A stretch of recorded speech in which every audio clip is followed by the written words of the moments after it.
শেষ করে দেব ইসলামকে। পবিত্র কোরআনে আগুন ধরিয়ে হুমকি ট্রাম্প অনুরাগীর। Viral video. যে কোরআন কোটি কোটি মুসলমানের জীবনের পথপ্রদর্শক, আজ সেই কোরআনকে আগুনে পোড়ানো হলো। একজন প্রার্থীর রাজনৈতিক প্রচারণা যেন গোটা উম্মাহার হৃদয় আঘাত হানল। পবিত্র কোরআনে আগুন ধরিয়ে দিলেন। শুধু তাই নয়, আমেরিকার টেক্সাস থেকে ইসলামকে শেষ করে দেব এমন হুমকি দিতে দেখা গেল ভ্যালেন্টিনা গোমেজকে। ডোনাল্ড ট্রাম্পের সমর্থক হিসেবে পরিচিত ভ্যালেন্টিনা, এবার সেই ভ্যালেন্টিনা গোমেজকে দেখা যায় কোরআনে আগুন ধরিয়ে দিতে। পবিত্র কোরআনে আগুন ধরানোর পাশাপাশি ইসলাম সম্পর্কে অপশব্দ ব্যবহার করতে দেখা যায় ভ্যালেন্টিনা গোমেজকে। সেই সঙ্গে আমেরিকাকে খ্রিস্টান দেশ বলে সম্বোধন করতেও শোনা যায় ভ্যালেন্টিনা গোমেজকে। আমেরিকার পাশাপাশি ইসরায়েলকে সমর্থন করেও ইসলাম ধর্মাবলম্বীদের হুমকি দিতে দেখা যায় ডোনাল্ড ট্রাম্পের অন্ধভক্ত ভ্যালেন্টিনা গোমেজকে। যুক্তরাষ্ট্রের টেক্সাসের রিপাবলিকান কংগ্রেসনাল প্রার্থী ভ্যালেন্টিনা গোমেজ ইসলামের পবিত্র ধর্মগ্রন্থ আল কোরআন পোড়ানোর একটি ভিডিও সোশ্যাল মিডিয়া প্ল্যাটফর্ম এক্সে শেয়ার করার পর ব্যাপক সমালোচনার মুখে পড়েছেন। বর্তমান মার্কিন প্রেসিডেন্ট ডোনাল্ড ট্রাম্পও রিপাবলিকান পার্টি থেকে নির্বাচনে জয়লাভ করেন। ভিডিওতে দেখা যায় গোমেজ ফায়ার গান ব্যবহার করে কোরআনে আগুন ধরিয়ে দিচ্ছেন। একই সময় তাকে বলতে শোনা যায়, আমি টেক্সাসে ইসলামকে শেষ করে দেব, হে ঈশ্বর আমাকে সাহায্য করুন। খ্রিস্টান দেশগুলো দখল করতে মুসলমানরা ধর্ষণ এবং হত্যা করছে। তিনি দর্শকদের রাজনৈতিকভাবে তাকে সমর্থন করার আহ্বান জানান। গোমেজ বলেন, আমাকে সংসদে পৌঁছাতে সাহায্য করুন যাতে আপনাদের কখনো মুসলিমদের চোরা পাথরের মুখোমুখি না হতে হয়। তিনি বর্তমানে টেক্সাসের 31তম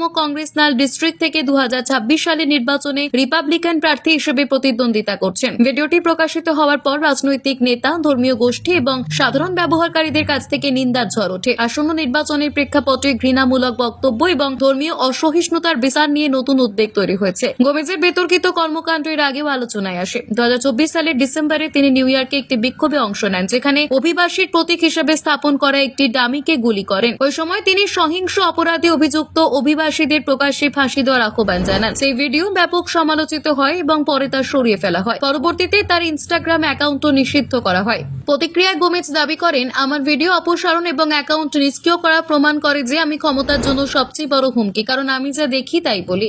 গোমেজ আরও একটি ভিডিও প্রকাশ করেছিলেন, যেখানে তাকে LGBTQ+ বিষয়ক বই পড়াতে দেখা যায়। তিনি দাবি করেছিলেন এসব বই শিশুদের ওপর নেতিবাচক প্রভাব ফেলে। তবে এসব পদক্ষেপ তার নির্বাচনী সমর্থন বাড়াতে ব্যর্থ হয়। রিপাবলিকান প্রাইমারিতে তিনি মাত্র 7.4% ভোট পান এবং ষষ্ঠ স্থানে অবস্থান করেন।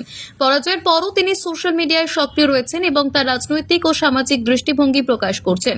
উস্কানিমূলক বক্তব্যের কারণে একাধিক সোশ্যাল মিডিয়া প্ল্যাটফর্ম থেকে তাকে নিষিদ্ধ করা হয়েছে। ভ্যালেন্টিনা গোমেজ পেশায় একজন রিয়েল এস্টেট বিনিয়োগকারী ও অর্থদাতা। 1999 সালের 8 মে কলম্বিয়ার মেডেলিনে জন্ম নেওয়া গোমেজ 2009 সালে পরিবারের সঙ্গে যুক্তরাষ্ট্রে পাড়ি জমান। পরে নিউ জার্সিতে স্থায়ীভাবে বসবাস শুরু করেন। তিনি সেন্ট্রাল কানেকটিকাট স্টেট ইউনিভার্সিটি থেকে পড়াশোনা করেন এবং 2020 সালে MBA সম্পন্ন করেন। শিক্ষা জীবনে তিনি একজন দক্ষ সাঁতারুও ছিলেন এবং আন্তর্জাতিক পর্যায়ে কলম্বিয়ার জাতীয় সাঁতার দলের সদস্য হিসেবে প্রতিযোগিতা করেছেন। গোমেজের রাজনৈতিক যাত্রা শুরু হয় 2024 সালে, যখন তিনি মিসৌরির সেক্রেটারি অব স্টেট পদে প্রার্থী হন। তখন থেকেই তার কাজকর্ম প্রায়শই বিতর্কের সৃষ্টি করেছে। তার স্পষ্টবাদী দৃষ্টিভঙ্গি এবং আক্রমণাত্মক বক্তব্য তাকে ধারাবাহিকভাবে জনমতের কেন্দ্রবিন্দুতে রেখেছে।